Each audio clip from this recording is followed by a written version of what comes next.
32시간 전에 마감한 트레이더가 생생하게 전하는 글로벌 마켓 리뷰 델타원입니다. 우리 증시는 외국인들이 선물을 무려 1조 2천억 넘게 매도하면서 하락을 했는데, 냉정하게 이야기하면 그렇게 매도했는데도 지수가 1%도 빠지지 않았죠. 해외 시장 또한 온탕과 냉탕을 반복하고 있는데 여러 가지로 참 어려운 시장입니다. 하지만 마찬가지로 냉정하게 보면 낙폭이 얼마 되지 않아요. 그래서 어떤 것들이 중요한 움직임이고 또 어떤 것들이 노이즈가 되는지를 이야기해 보겠습니다. 자, 그럼 아시아 세션부터 리뷰 갑니다. 우리 증시는 개장 후 15분 만에 외국인들이 현물을 무려 1,000억을 매도했어요.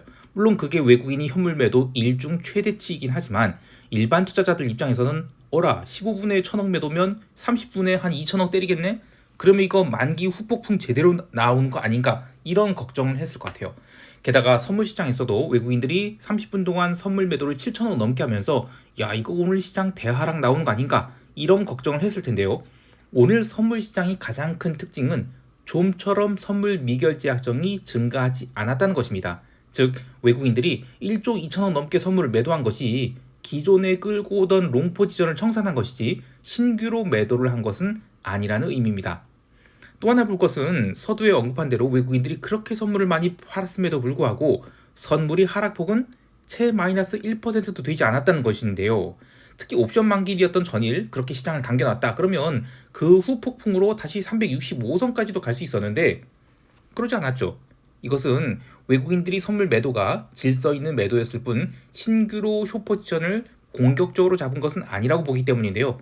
실제로 선물 베이시스도 오전장에만 이론 베이시스 대비 마이너스 0.8포인트의 저평가를 보이면서 프로그램 차익 매도가 2,500억 넘게 나왔는데 이후에는 베이시스가 조금씩 회복되면서 차익 매도의 속도가 줄어들었죠.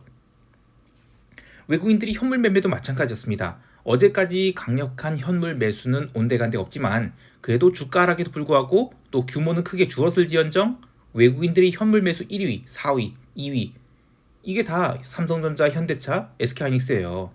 즉 외국인들이 그 주된 테마를 버린 것은 아니라는 것입니다. 여하튼 외국인들이 반도체 주식 매도가 쉽게 나올 일은 아님이 분명하고 문제는 외국인들이 우리 시장에서 선물 매도 포지션을 신규로 잡을 것인가 이겁니다. 글로벌 증시가 한 사이에 지금 살짝 기울어지기 시작해서 지금 61선을 뭐 기간 조정으로 다든 가격 조정으로 다든 61선을 향해서 가고 있는 식으로 움직이는데 그런 것을 고려하면 우리 시장은 하락할 여유가 아직은 한참 더 있죠. 즉 외국인들이 선물 매도를 자극할 만한 충분한 동기가 있다는 것입니다. 자, 그런데 이렇게 되면 전일의 시황과 완전히 다른 시장 해석 아닌가 하실 수 있어요. 시장의 해석은 하루 이틀의 흐름을 맞추는 것이 아니라 하나의 월물 혹은 분기의 흐름을 맞추는 것이죠. 지난 4월물 옵션 시장은 끝까지 가두리장이었다라고 한다면 5월물 옵션 시장의 흐름은 명확하게 변동성이 커질 수 있음을 보여준 것입니다. 즉 아래로는 61선을 가격 조정으로 구경시켜줄 가능성이 커진 것이고 아직까지는 우리 시장에 외국인들이 공격적인 신규 선물 매도가 나타나지 않고 있지만 이제 해외 시장의 하락과 함께 우리 시장도 하락으로 기울어질 수 있게 된 것입니다. 선물 미결제 약정은 오늘 무려 9,500계약 넘게 감소해서 이제 25만 7천 계약에 불과한데 잔존일이 지금 2달이나 남았는데도 미결제 약정 수준이 비어도 너무 비어 있어요. 따라서 이 현물에 외국인들이 선물 매도 포지션을 쌓기 시작한다면 높은 변동성을 이용해서 순차적으로 미결을 쌓아나가는, 그래서 마지막에 풋옵션이 간말을 살리는 급락의 형태로 갈 수 있어 보이는데요. 이 부분은 총평 때 다시 얘기할게요. 해외 시장이 또 변동성 상승으로 마감했죠. 그래서 우리 시장의 변동성 수준과 키 맞추기 형태로 갈 수 있어 보여요. 모두 지금 17포인트의 변동성이 와 있는데 달러원 환율도 지금 연중 최고치를 돌파한 등 시장이 좀 더 변동성 확대를 시도할 수 있기 때문에 시장이 반등이 나올 때마다 매도가 쌓일 가능성이 있겠습니다. 옵션 시장은 양옵션 미결이 조심스럽게 쌓이고 있어요. 근데 잔존일 고려하면 양옵션 가격은 그냥 약간 비싼 정도이지 심각한 고평가는 또 아니에요. 해외 시장의 변동성이 상승한 것을 고려하면 지수 선물이 61선 조정을 보일 때까지 좀 더 변동성이 확대될 것을 대비해야 되겠습니다. 참고로 이 옵션 매도를 하는 분들이 세타와 델타를 먹겠다고 덤비다가 간마에 터지는 것을 무서워하지만 그보다 더 무서운 것은 몇 년에 한 번 나올까 말까 하는 이 배가가 터지는 거예요. 배가가 터지는 경험을 하신 분들이 사실 그렇게 많지는 않거든요. 시장이 종가상으로 보면 제자리에 왔어요. 그런데 일중 등락이 점점 커지면서 양 옵션 가격이 부풀어 오는 것입니다. 월물 초에는 이 세타가 또 작아서 델타로 먹는 게 보통 맞아요. 레이쇼 스프레드를 짠다 하더라도 굉장히 공격적으로 델타를 가져가죠. 자, 그런데 배가가 터지면 이 방향은 맞춰도 이익이 거의 없거나 손실을 보게 됩니다. 뭐 레이쇼, 양 레이쇼는 무조건 다 터지는 것이고요. 아주 환장한 일이죠.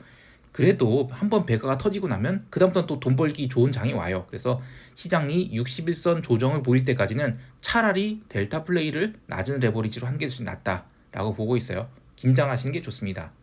자, 이제 유럽 세션 넘어갈게요. 유럽 증시는 하락을 하고 또 변동성이 폭발을 했어요. 근데 그 원인을 뭐 이스라엘 이란 전쟁, 그러니까 그 지정학적 리스크에서 찾고 있지만 저는 조금 다른 시각을 갖고 있습니다. 이번 주 유럽 증시는 21선 아래에서 움직이고 있었지만 낙폭 자체는 얼마 되지 않았거든요. 그리고 계속해서 장중에 저가 매수가 들어오면서 ECB 이벤트도 잘 넘어갔어요. 그래서 오늘 유럽 증시는 개장 후 1시간 반 정도는 또 의미 있는 상승이 나오게 됐습니다. 하지만 채권 시장에서 먼저 이상 신호가 나타나기 시작했죠. 아시아 세션 후반부터 유로존 국제 선물이 강세를 보이기 시작했고요. 또 미국 국제 선물도 꾸준히 올라오기 시작해서 전일이 고점을 넘겨버렸습니다.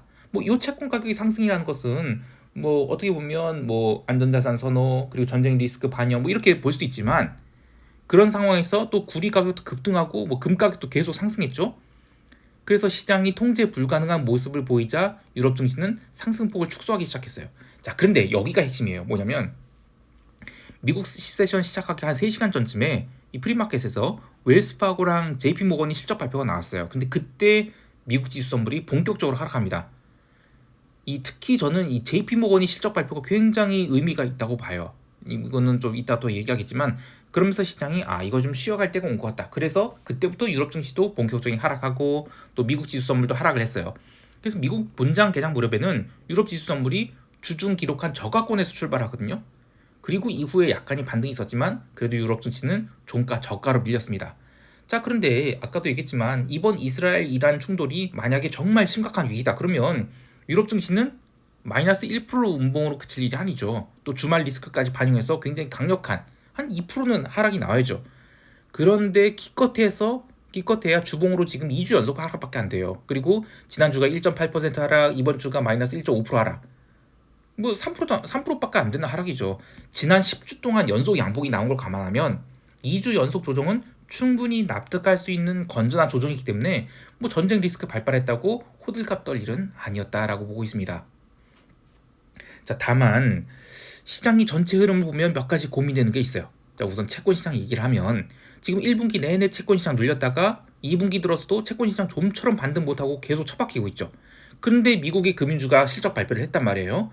그리고 향후 가이던스를 부정적으로 보는 것이 이 순이자 마진, 그러니까 NIM 하락 이런 것도 있지만 2023년에 그 SBP 사태가 나오면서 지방 중소형 은행들이 자산을 초대형 은행들이 싹 떠안게 됐죠.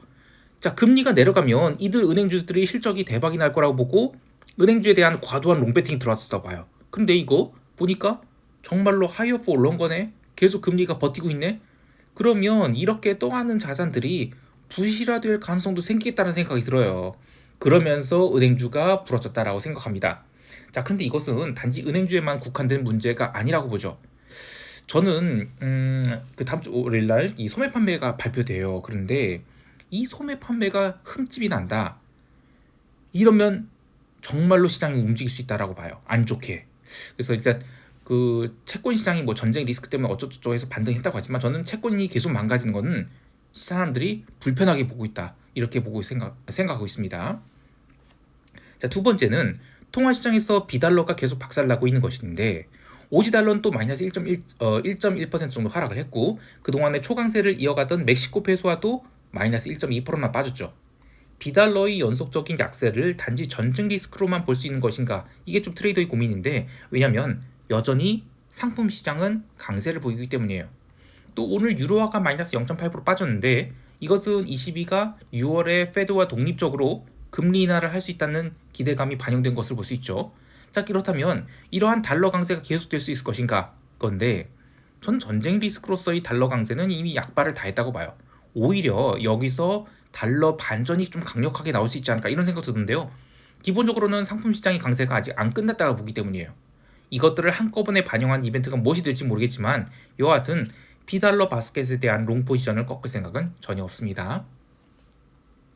상품 시장에서는 골드가 2448달러 찍고 큰 윗꼬리를 달고 음봉으로 마감했어요.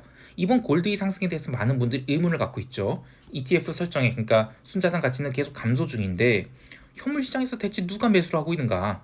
과거 중화권 자금이 엑소더스 할 때 싱가포르의 그 골드 현물 프리미엄이 움직이는 현상이 있었는데 지금 그런 움직임도 없다고 하거든요. 여하튼 미스테리입니다. 당장 드러날 일은 아니지만 이러한 움직임은 결국에는 달러의 신뢰를 깎아먹는 소리 없는 현상이라고 보고 있어요. 여하튼 골드가 큰 음봉을 그리고 또 유가도 윗꼬리를 크게 달고 마감한 것을 보면 이런 것들은 지정학적 리스크와는 반대되는 흐름이고, 따라서 전쟁 리스크 하나만 놓고 보면 일단락된 거 아닌가 이렇게 보고 있어요. 자, 이제 미국 세션 넘어갈게요. 미국 지수 선물은 특히 나스닥 선물이 목요일에 워낙 강하게 달려서 그런지 한 주 전체를 놓고 보면 얼마 하락한 것도 아니죠.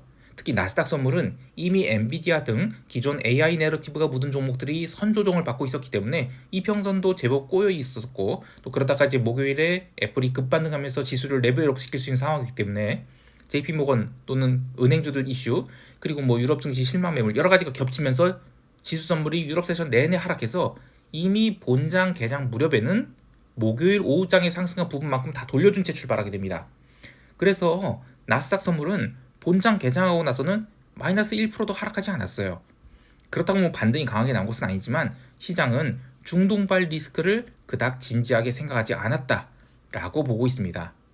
다만 시장은 기간 조정이냐 가격 조정이냐의 이 갈림길에 서 있던 상황에서 전일 상승한 부분을 3분의 2 이상 돌려준 채 시간을 맞이하니까 현실적으로 이 주봉을 위로 돌리기는 어렵죠. 그래서 한 주간 쌓였던 매수세가 포지션 청산하면서 감마 플립 포인트를 터치하게 됐고, 그러면서 결국 변동성이 터져서 지수는 종가 저가로 처박히게 됐다고 봅니다.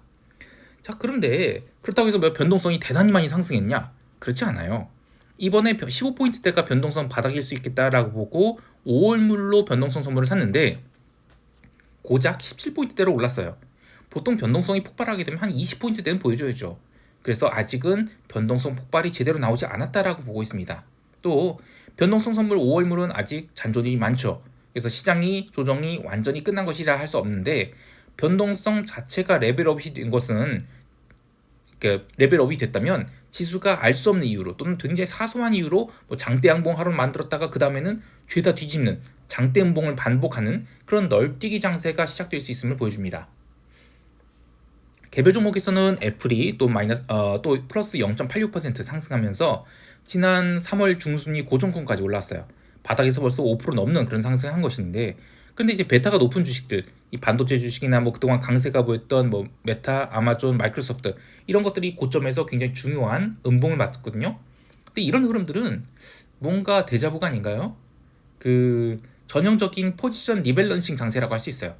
이 테마틱한 주식들이 초강세를 보이다가 쉰다. 그러면 그 매번 얻어 터지던 테슬라가 딱 고개를 들고 양봉 나오던 그런 흐름이 있었죠. 마찬가지로 이번에는 테슬라 대신 애플이 고개를 들고 있는 것이라고 봐요. 그러니까 시장은 완전한 상승장이 아닌 지금은 그냥 기간 조정 장세다라고 볼 수 있겠는데요. 목요일 시장에서는 제가 시황에서는 나스닥이 완전 레벨업을 할 것으로 봤는데 왜 금요일 시장에서는 다시 기간 조정 이야기를 하느냐 하실 수 있죠. 자, 어떤 흐름이 특히 방향성이 나타나기 위해서는 빌드업 과정이 필요해요. 시장이 처음부터 밖에 뚝뚝뚝뚝 부러지거나 또 쭉쭉쭉 오르는 거, 그런 거 아니에요. 그랜빌은 그러한 과정을 분산 과정이라 이야기했는데, 그 과정에서 승자와 패자가 정해지면 패자가 항복할 때까지 새로운 시세가 발생하죠. 자, 그런데 이번 나스닥의 흐름을 일주일간 보면 점점 고점과 저점이 확대되는 확산형 패턴이 있었어요. 글로벌 증시는 이미 조정이 시작됐는데 나스닥만큼은 그야말로 오지게 버틴 겁니다. 그런 상황에서 목요일 무슨 이유가 됐든 뭐 지수를 위로 당겨서 전고점을 1% 남겨둔 것이라고 하면 시장이 어느 쪽으로 유리하다고 할 수 있을까요? 마찬가지로 금요일 나스닥이 하락을 했다고 하지만 여전히 저점을 확대시킨 투매가 나온 것은 아니에요. 그러니까 전쟁 리스크로 시장이 부러질 일은 아니라는 것이죠.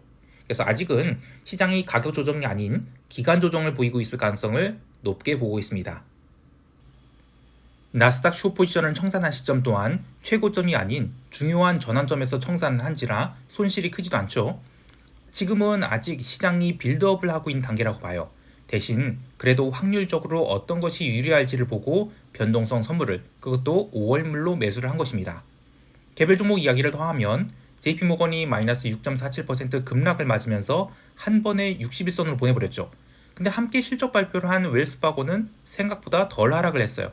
그동안은 JP모건이 상대적 강세를 보인 것을 생각하면 이 또한 충분히 나타날 수 있는 조정이라고 보고 있습니다. JP모건이 조정 이유에 대해서는 유럽 세션을 설명할 때 충분히 이야기한 것 같고, 결국에는 이 채권 시장이 살아나야만 전체 증시가 살아날 수밖에 없고, 채권 시장이 못 살아난다. 그러면 이제 시작되는 실적 시즌에 개별 종목들이 하나둘씩 강력한 61선 조정을 맞으면서 지수가 기간 조정을 겪게 되지 않을까 생각하고 있습니다. 이제 시장 총평하면서 대응 전략 이야기할게요. 우리 증시는 선물이 미결제 약정이 지금 텅텅 비어있죠. 그래서 추가 조정이 얼마든지 나올 수 있다라고 보고 있습니다. 하지만 선결과제는 외국인들이 선물 매도가 미결제 약정 증가를 동반하면서 강하게 쏟아져 나와야 되는데, 아직은 외국인들이 선물 매도가 미결제 약정 감소를 동반하고 있죠. 이게 좋은 신호인가 하면 또 그렇지는 않아요. 왜냐하면 현물을 대량으로 매수하기 전에 외국인들은 선물 매수나 콜옵션 매수 같은 이 롱 포지션을 충분히 확보하고 나서 그동안에는 지수가 얼마 안 오릅니다. 오르긴 오르지만 얼마 안 올라요. 그 다음에 현선물 동반 매수를 해서 이익을 극대화합니다. 그때 지수가 많이 올라요. 그리고 고가권에서 계속 현물을 매수하죠. 근데 거기서는 선물 매수를 치워서 이익을 고정시킵니다. 최근 흐름이 그랬어요. 고가권에서 외국인들 선물 하루에도 현물을 1조씩 사는데 선물은 얼마 안 사거나 다음날 좀 청산하기도 하죠. 그런 식으로 이익을 고정시킨 겁니다. 그리고 외국인들이 선물 매도를 신규로 잡는다. 그럼 거기서부터 또 바로 하락이 시작되는 건 아니에요. 하락이 시작될 가능성이 생기는 것입니다. 그래서 지수가 어느 정도 하락을 하면 거기서부터는 현선물 동반 매도가 나와요. 그러면서 거기서부터 하락 포지션에 대한 이익이 극대화가 되는 것입니다. 그렇게 이익을 쌓아요. 그리고 저 바닥권에 가서는 외국인들이 현물을 바닥에 대고 막 사정없이 문대버리거든요. 근데 선물은 거기서도 매도분을 싹 청산해서 현물은 매도하는데 선물은 매수를 해서, 그리고 미결제 약정은 감소하는 그런 현상이 발생해요. 이게 중기 바닥이 어떤 신호예요. 지금은 단기 고점이지 하락으로 완전히 전환됐다고 볼 수는 없어요. 근데 외국인이 선물 매도를 신규 미결제 약정 증가를 동반하면서 한다. 그거면 의미가 있겠죠. 자, 그래서 하방 배팅이 나올 이 때가 언제냐? 가장 이상적인 것은 해외 시장이 어중간하게 상승했을 때예요. 그때 우리 시장에서 강한 선물 매도가 쌓입니다. 근데 지난 금요일처럼 미국 증시가 하락한 것은 우리 시장에 갭다운으로 작용할 수는 있겠죠. 그런데 야간 선물 5포인트 넘게 하락했다? 이건 완전히 오버액션이죠. 그래서 우리 증시는 그렇게까지 갭다운이 나올 가능성 없고, 대신 올라오면 매도가 쌓일 것이다. 그렇게 보고 있습니다.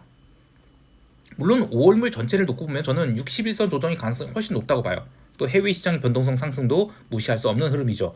그럼에도 불구하고 갭다운이 나왔을 때 하방으로 따라갈 생각은 없어요.